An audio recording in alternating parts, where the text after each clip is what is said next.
primero, ustedes se acuerdan que durante los últimos meses hemos estado hablando de un tema general, que es el tema de la caída, ¿sí? Quedamos que este año íbamos a abordar 4 grandes temas, que son los 4 grandes temas en sí de la Biblia: creación, caída, redención y restauración de todas las cosas. Bueno, Dios ya nos ha permitido hablar del tema de la creación, ya nos ha permitido también ahora estar hablando del tema de la caída. Hoy es el último domingo en que estaremos hablando de la caída, y de alguna manera el tema nos va a servir un poquito de bisagra para comenzar a partir del próximo domingo a hablar del tema de la redención. Yo sé que ya todos ustedes lo saben, todos ustedes tienen bien claro qué es la caída, pero bueno, más vale repetirlo una vez más.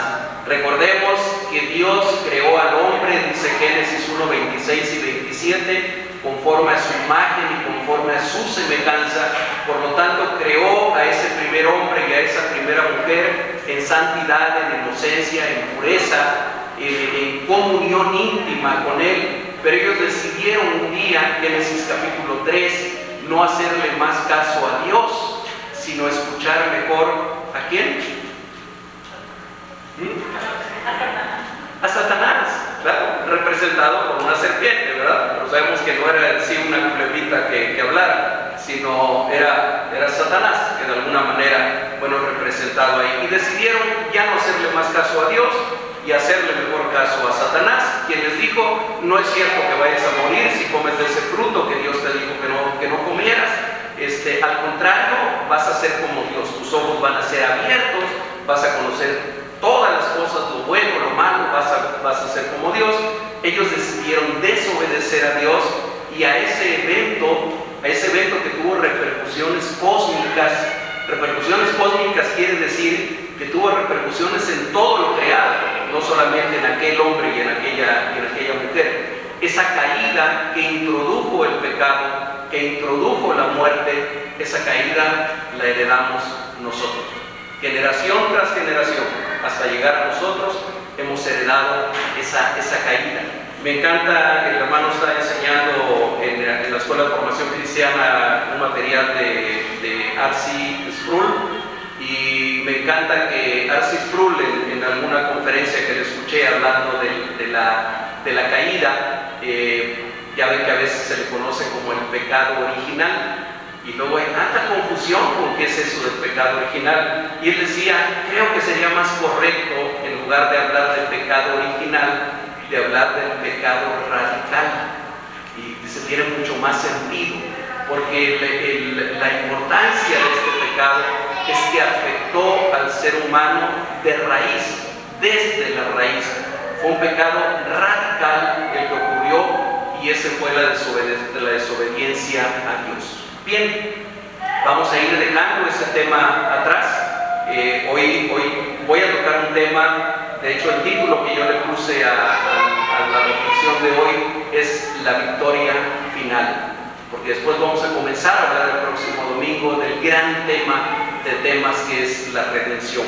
Fíjense que la Biblia está llena de imágenes, es decir, de símbolos o de ejemplos que tratan de hacernos entender, a algunos de nosotros que no somos de mucho entendimiento, trata de hacernos entender en qué consiste la vida cristiana. Y hay varias imágenes o varios símbolos que la Escritura utiliza. Por ejemplo, hay veces compara la vida cristiana con el trabajo del agricultor, del que sale a sembrar y del que tiene que esperar a que la semilla que sembró nazca y crezca. Y hay una comparación de la vida cristiana con esto. En otras ocasiones Pablo también utiliza la imagen del atleta que va corriendo una carrera, y dice: nadie que corre una carrera pues lo hace sin prepararse, tiene que despojarse de algunas cosas para correr libremente esa carrera. Otra de las imágenes que también es muy utilizada, particularmente por el apóstol Pablo, es la imagen del soldado y por lo tanto de la batalla. Y yo quisiera hoy referirme principalmente a esa imagen, a ese ejemplo, para tratar de explicar estos versículos que acabamos de leer ahorita. Hermanos, si ustedes son cristianos, si ustedes son creyentes en Jesucristo, Ya les han de haber dicho, y si no se los habían dicho, se los voy a decir el día de hoy, estamos en medio de una batalla. Nosotros vivimos en medio de una batalla. Por no decir una guerra, porque suena más dramático, ¿verdad? Pero vivimos en medio de una batalla de tipo espiritual, no de una batalla como las que tristemente están ocurriendo por ahí en otras partes del mundo, sino vivimos en medio de una batalla espiritual. En Efesios capítulo 6, la palabra de Dios nos dice claramente, nos dice que nuestra batalla, nuestro batallar, nuestra lucha no es contra carne ni contra sangre, es decir, no es contra carne y hueso, no es contra seres humanos, sino dice contra seres espirituales, contra potestades, contra principados, en fin, vivimos en medio de una batalla espiritual. Tal vez esa batalla espiritual tú no la notabas cuando no caminabas con Cristo. Cuando nosotros no caminamos con Cristo, no nos damos cuenta de la batalla. ¿Por qué? Porque no estamos siguiendo la corriente del enemigo de Dios, que es Satanás, y estamos bien a gusto ahí, y pues él tampoco se mete con nosotros porque nos tiene en el puño. Pero cuando tú vienes a Cristo, entonces por eso algunos dicen, antes yo casi no tenía problemas y nada más recibí a Cristo y ahora tengo un montón de problemas y ahora tengo un montón de luchas. Bueno, comenzaste a vivir en medio de la batalla espiritual. Pero no nos desanimemos, porque en esta batalla no estamos solos. En primer lugar, Dios nos ha equipado con toda una armadura. Ustedes lean Efesios capítulo 6, por ahí de los versículos 10 en adelante, y van a ver de qué manera más poética y más hermosa la palabra de Dios nos dice cómo nos ha equipado el Señor para enfrentar esta batalla espiritual. Tenemos un escudo, ¿se acuerdan? ¿De qué es ese escudo? De la fe. Es el escudo de la fe con el cual pueden detener los dardos de fuego del enemigo. Dice que tenemos una espada también. Esa es un arma ya no defensiva como el escudo, sino es ofensiva. Es la espada del Espíritu, que es la palabra de Dios. Pero no solamente eso, dice que nos ha dado también la coraza de la justicia, el yelmo o el casco de la salvación, las botas o el apresto del Evangelio, el cinturón de la verdad. Nos ha equipado con todo eso para que nosotros podamos pelear esta guerra espiritual. Pero además déjenme darles otra buena noticia, aparte de que hemos sido equipados para pelear esta batalla. En esta batalla no estamos solos. Tenemos un capitán. Nosotros somos un ejército. Finalmente el pueblo de Dios es un ejército. Ustedes y yo formamos parte de un gran ejército que es el ejército de Dios. Y tenemos un capitán, que es el que va al frente de nosotros. ¿Quién es ese capitán? ¿Cómo se llama? A ver, díganlo más fuerte. Jesucristo. Amén.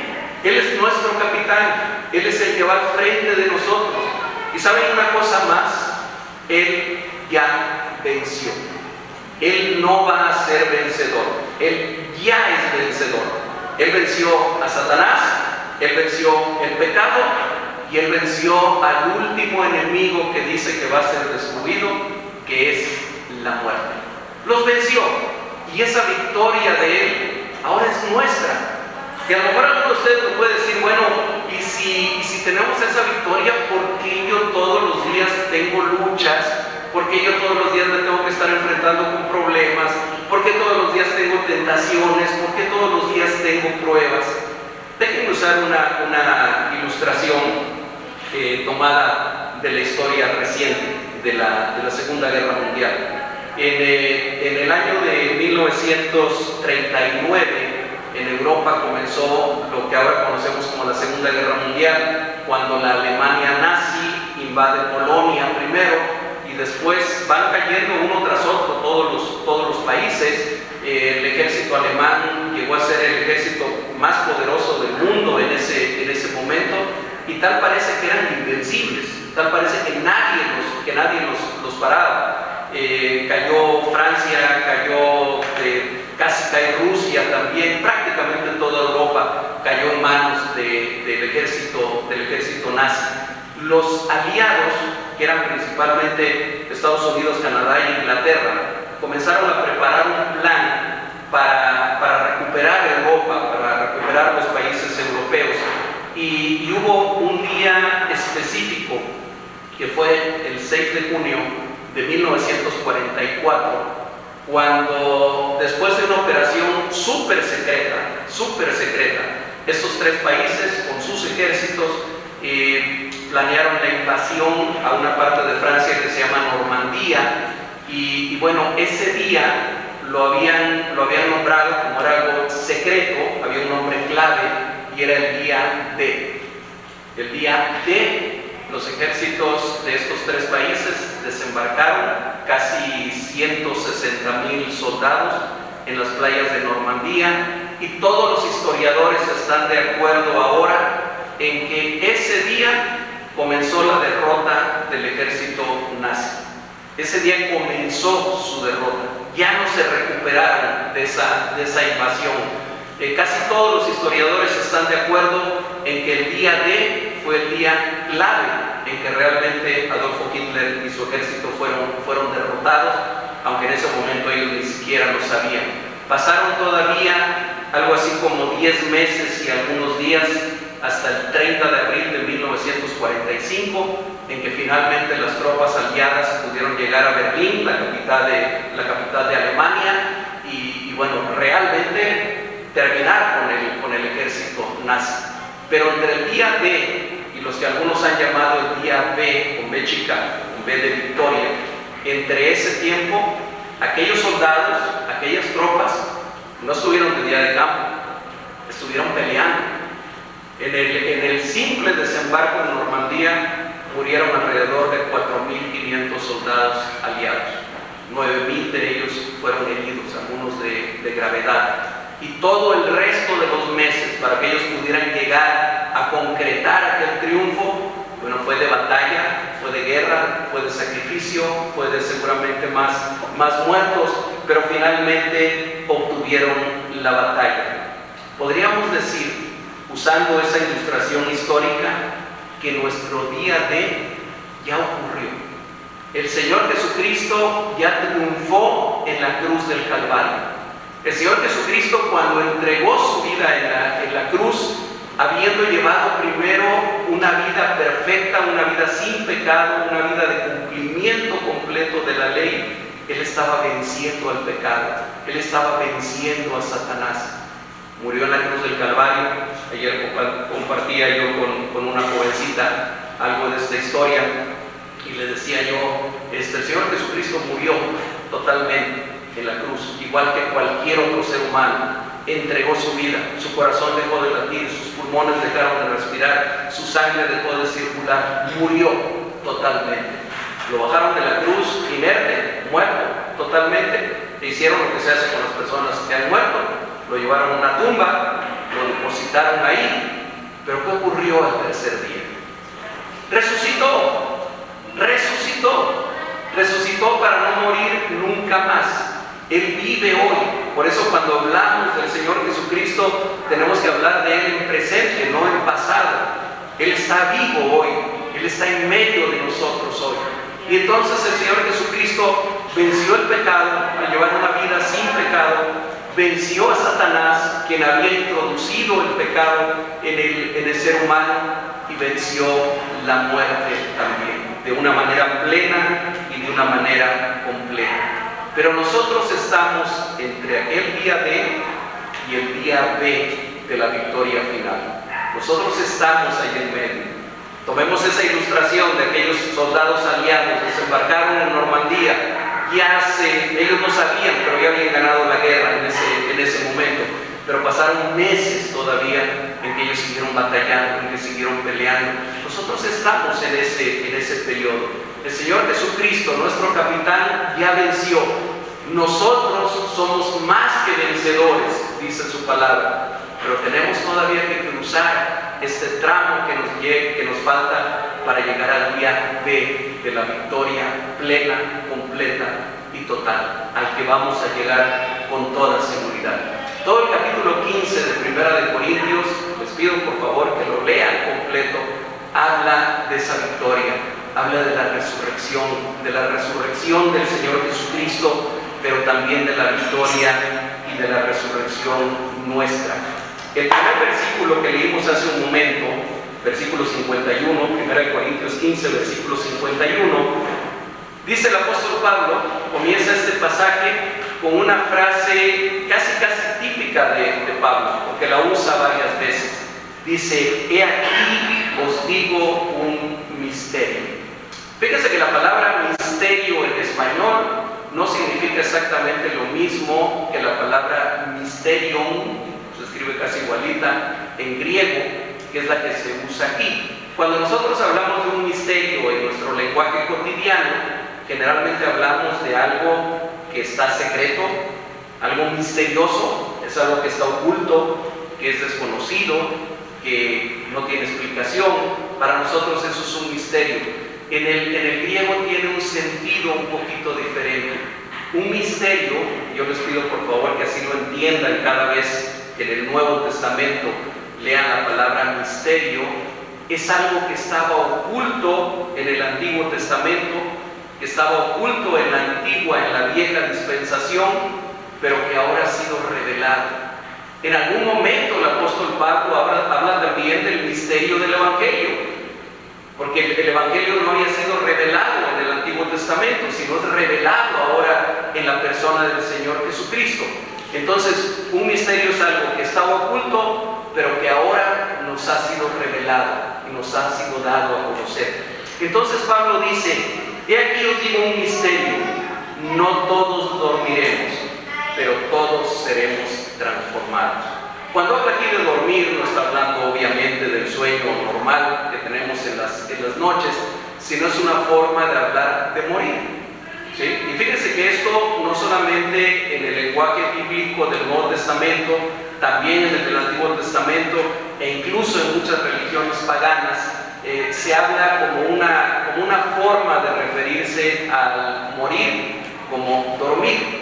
Cuando Pablo aquí dice, aquí os digo un misterio, no todos dormiremos, está diciendo, no todos moriremos. Y enseguida agrega, pero todos seremos transformados. Esto es tremendamente importante que nosotros lo entendamos, hermanos, y que nosotros lo tengamos claro. No todos vamos a morir. ¿Sí?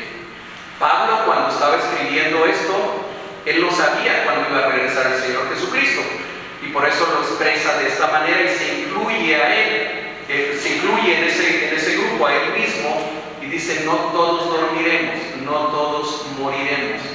¿Quiénes no van a morir? O quién sabe, ¿quiénes no vamos a morir?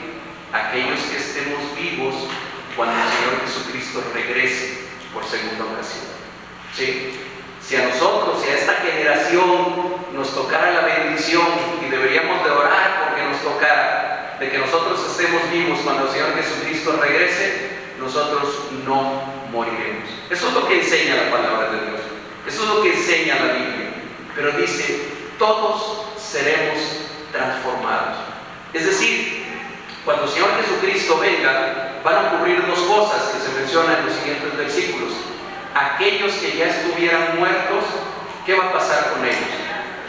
Van a resucitar, van a resucitar. ¿Lo crees, hermano? ¿Sí lo creemos?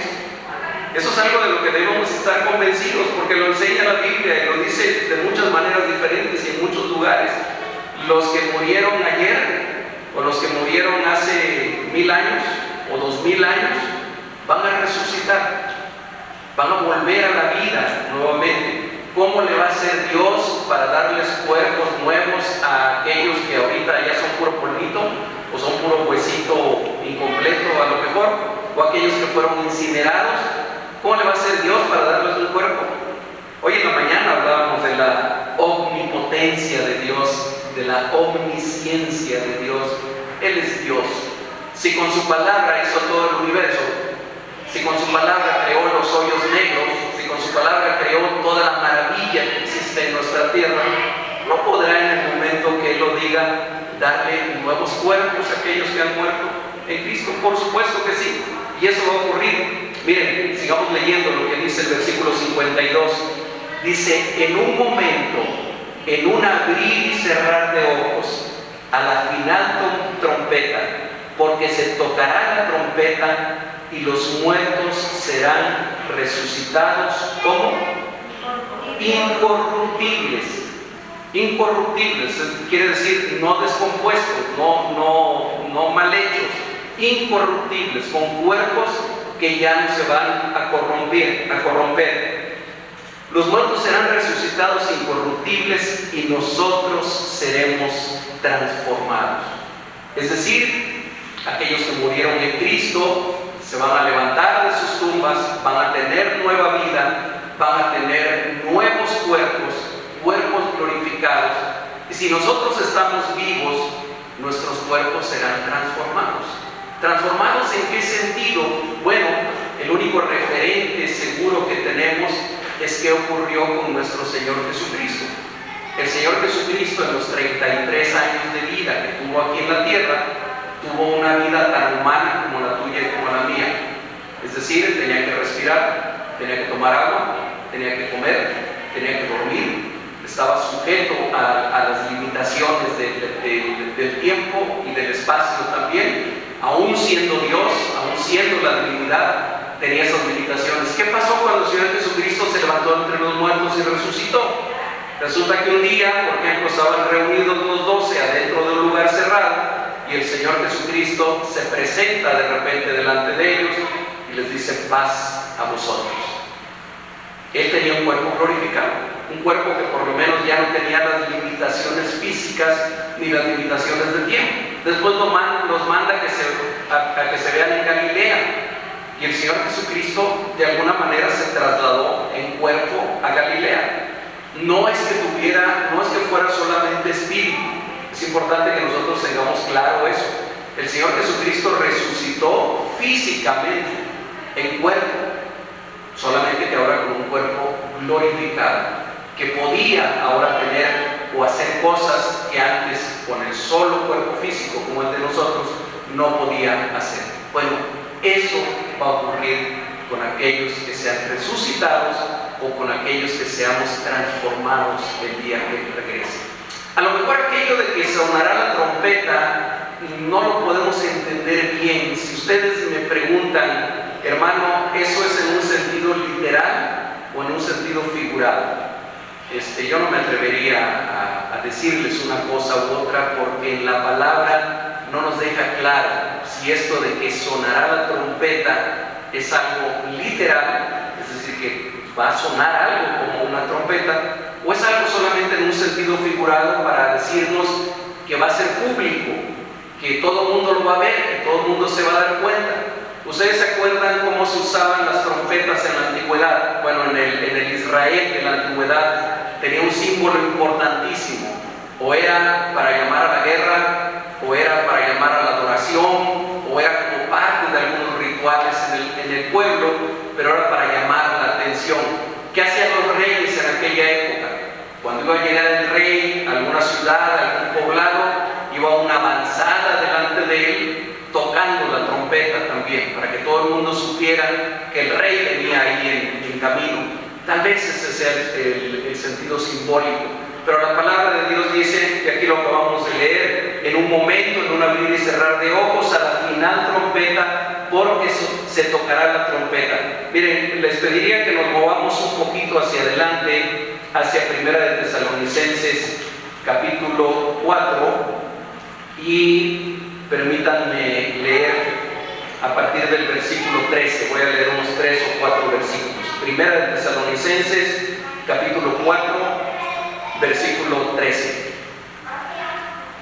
¿Ok?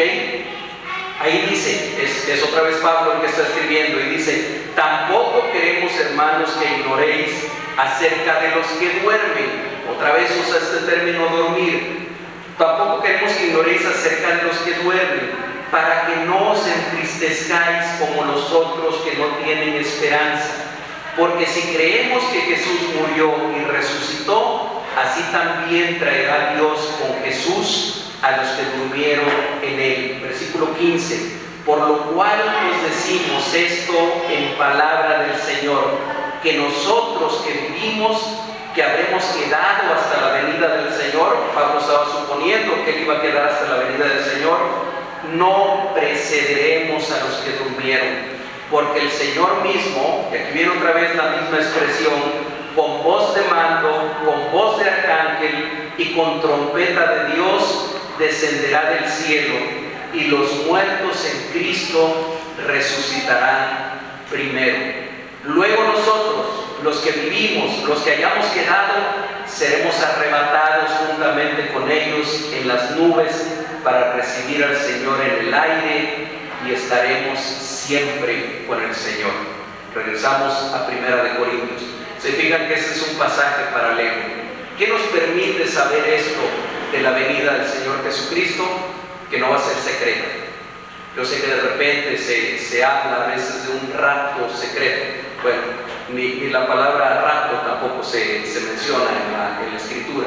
Habla de un arrebatamiento, es decir, que seremos arrebatados cuando el Señor venga, pero eso será público, tan público que hasta sonará la trompeta, tan público que el Señor Jesucristo dice en Mateo capítulo 24, que será como el relámpago que cruza del oriente al occidente. Cuando relampaguea, cuando cae un rayo, vemos cómo se ilumina todo el cielo, todo el mundo lo ve. Y en otra parte dice, todo ojo le verá. Es decir, no va a quedar en secreto para nadie que eso está ocurriendo, que el Señor Jesucristo ha regresado y que entonces todas las cosas son transformadas en ese momento. Versículo 53, porque es necesario que esto corruptible se vista de incorrupción y esto mortal se vista de inmortalidad. Miren, hay pasajes hermosos en la Escritura, todos son hermosos, pero hay algunos pasajes que a mí se me hacen tremendamente hermosos, tremendamente importantes, tremendamente explícitos, lo que el Señor nos está diciendo, lo que la palabra de Dios nos está diciendo. Y de aquí del versículo 53 en adelante, creo que es una joya verdaderamente de la Escritura, lo que nos enseña aquí.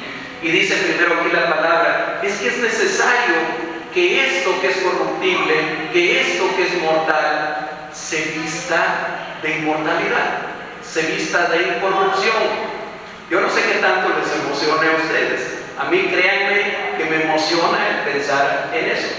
Me emociona el pensar en que, bueno, este cuerpo que a veces le duele por acá la columna, y que luego un tobillo ya da lata, y que tenemos que usar lentes porque si no vemos bien, y que ya está fallando el hígado, y que ya está fallando el pulmón, y que ya falla el corazón. Bueno, esto que tenemos ahorita sí, no es para siempre. Esto se va a vestir de inmortalidad, se va a vestir de incorrupción. Vamos a ser transformados en algo que tal vez no tenemos idea de que sea, pero que sí entendemos que es algo maravilloso. Y eso es lo que Dios ha prometido para los que le aman.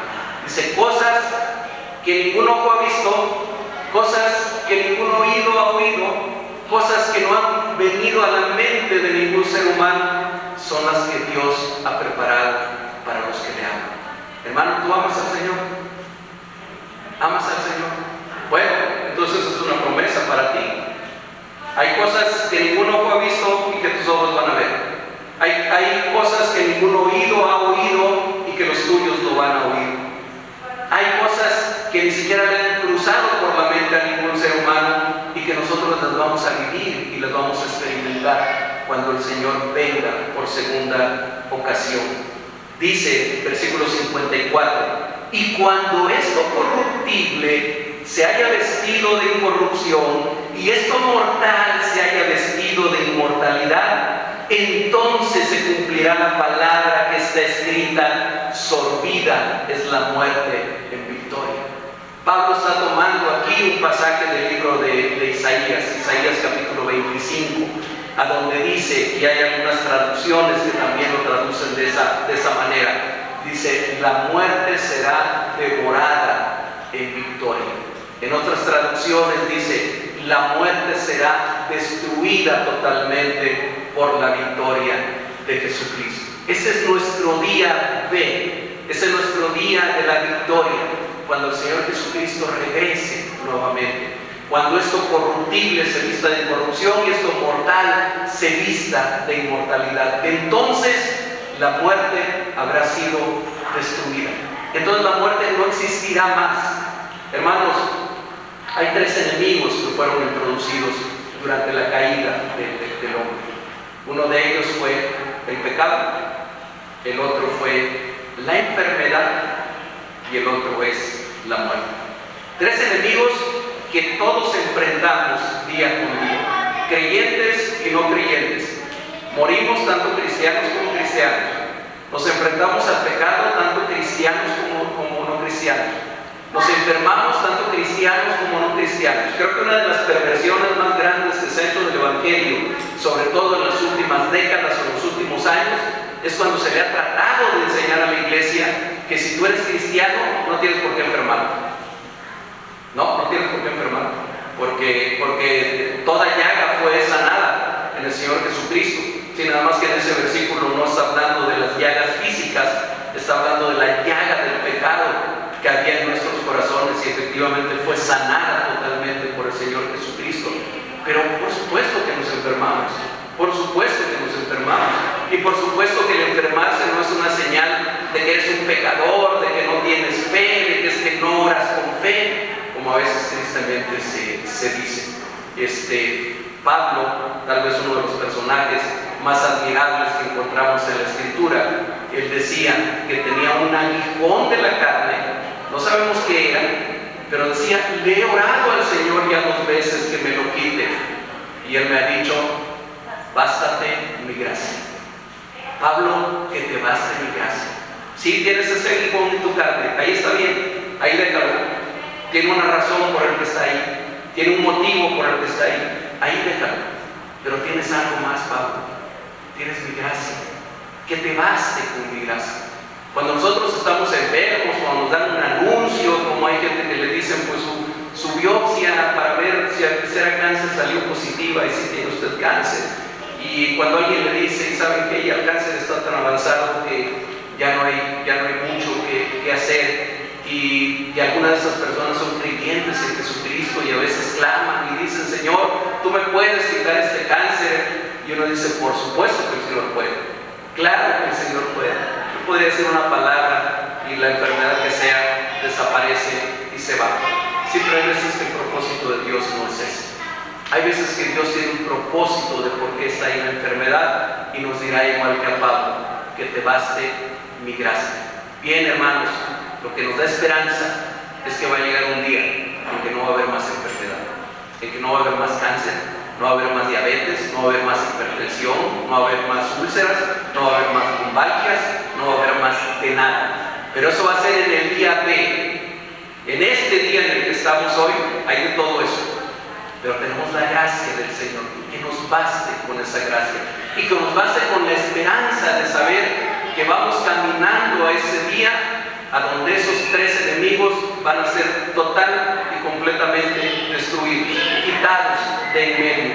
Sigue diciendo versículo 55, miren de qué manera más poética y hasta dramática lo hace Pablo y lo hace la palabra de Dios, y lanza entonces una pregunta retórica. Dice, ¿dónde está, oh muerte, tu aguijón? ¿Dónde, oh sepulcro, tu victoria? En otras palabras, ¿cuál victoria, sepulcro? ¿Cuál victoria, muerte? ¿Cuál aguijón, muerte? Ha sido vencida ya por el Señor Jesucristo. ¿Dónde está? Después de decir, entonces será absorbida la muerte en victoria, entonces Él puede clamar y decir, ¿dónde está tu victoria, sepulcro? ¿Dónde está tu aguijón, oh muerte? Yo todavía no he entendido claramente por qué algunas versiones, como Reina Valera, que es la que tenemos, traducen aguijón, porque la verdad es que en el texto griego aparece la palabra muerte las dos veces. No aguijón, sepulcro, es al que me quise referir. En una parte aparece sepulcro, en otra aparece muerte. En realidad en el texto en griego aparece la palabra muerte 2 veces, y algunas traducciones lo traducen así: ¿a dónde está tu aguijón, ¿a dónde está tu victoria, oh muerte? ¿Cuál victoria? ¿Cuál aguijón? Ha sido derrotada ya por el Señor Jesucristo. Versículo 56, ya que el aguijón de la muerte es el pecado. Y saben que esta palabra, otra vez tenemos que ir al griego, esta palabra aguijón se traduce también como veneno, y tal vez es una traducción más literal, más cercana. Dice, el veneno de la muerte es el pecado. Es decir, el pecado, así como cuando nos pica un alacrán, introduce su veneno, de la misma manera, bueno, el pecado es introducido y produce muerte en nosotros como un veneno. Dice, ya que el aguijón de la muerte es el pecado y el poder del pecado la ley. Nosotros sabemos del pecado porque hay una ley que nos dice que no tenemos que pecar. Nosotros sabemos que mentir es pecado porque la palabra de Dios en la ley nos dice que no debemos de mentir. Nosotros sabemos que el adulterio es pecado porque la palabra de Dios dice que no tenemos que adulterar, y etcétera, etcétera, con todo lo demás. Por eso sabemos del pecado por la ley, una ley que el Señor Jesucristo ya cumplió en toda su plenitud. Voy terminando, hermanos. Versículo 57. Y aquí viene este canto de gratitud. Yo, ahora que estudiaba este pasaje, decía, este pasaje termina con dos cantos. Un canto de gratitud y un canto de esperanza.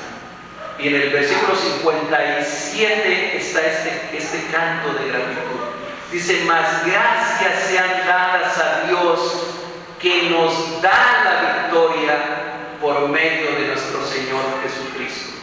Acaba de hablar de incorruptibilidad, acaba de hablar de inmortalidad, acaba de hablar de ser transformados, acaba de hablar de dónde está, oh muerte, tu victoria, dónde está tu aguijón, oh muerte, de qué te sirven al fin y al cabo todo eso. Y enseguida dice, gracias sean dadas a Dios que nos da la victoria. Y yo quisiera que nosotros pudiéramos subrayar esas dos palabras, nos da la victoria.